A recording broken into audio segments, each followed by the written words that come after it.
নির্বাচনে ক্যান্ডিডেট সিলেকশনের আদান হচ্ছে হোক সিলেকশন করার জন্য আমরা পিপিলিকারা আমরা বাস বাকি একবার ধরি। প্রিয় দর্শক, আসসালামু আলাইকুম।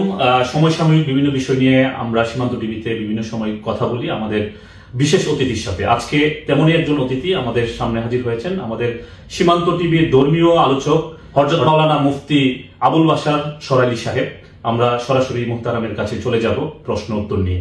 কাছ থেকে যে বিষয়টি জানতে চাবো, হঠাৎ একটি ঘটনা রংপুরে ঘটেছে। জাতীয় পার্টির একজন নেতা আজান চলাকালীন সময় উনি ওনার কানে মেসেজ দেওয়ার পর যে আজান হচ্ছে একটু থামার জন্য, বাট উনি না থেমে আজান হচ্ছে হোক টাইপের একটা মন্তব্য করেছেন। সেই মন্তব্যের আলোকে আপনার ধর্মীয় বিশ্লেষণটা যদি একটু বুঝিয়ে বলতেন। ধন্যবাদ মুহতারাম সাংবাদিক সাহেব, আপনি খুব গুরুত্বপূর্ণ একটি প্রশ্ন আমাকে ইতিমধ্যে করেছেন। আপনি যে প্রশ্নটুকু করেছেন সোশ্যাল মিডিয়াতে রংপুরের একজন জাতীয় পার্টির নেতা সাবেক মেয়র মুস্তাফিজুর রহমান মুস্তফা, তিনার এই বক্তব্যটা অলরেডি অনলাইন প্ল্যাটফর্মে খুব ভাইরাল হয়েছে, সেটা আমার নজরও এসেছে। আমি আমার মেসেজটুকু যেটুকু দিতে চাই সেটা হচ্ছে আজান এটা মুসলিম উম্মাহ একটা সৌন্দর্য। এই আজানটা কিন্তু আল্লাহর পক্ষ থেকে আহ্বান করা হয়। ওয়াইজা নাদাইতুম ইলাস সালাহ, আল্লাহ নিজে বলছেন যে নামাজের জন্য আজানের মাধ্যমে আহ্বান করা।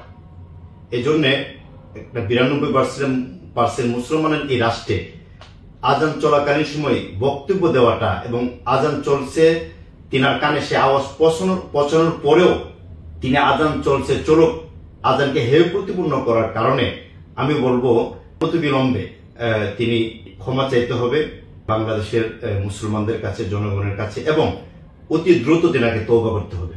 কেন যে আল্লাহ এই আহ্বানটাকে আজান আল্লাহ তাআলার একটা নির্দেশনা, এই নির্দেশনা এবং এই আহ্বানটাকে তিনি ছোট করেছেন, এই জন্য হেয় প্রতিপূর্ণ করেছেন আমি বলবো। এই জন্য তিনাকে ক্ষমা চাইতে হবে এবং দ্রুত তিনি তওবা করতে হবে। কেন মুসলিম উম্মার একটা শেয়ার সৌন্দর্য, যার মাধ্যমে ঐক্য, সম্প্রীতি, শান্তি বজায় রাখার একটা প্ল্যাটফর্ম বলবো আমি আজান, এটাকে ছোট করার কারণে তিনাকে ক্ষমা চাইতে হবে এবং দ্রুত তওবা করে জনগণকে এই বিষয়টা পরিষ্কার করতে হবে।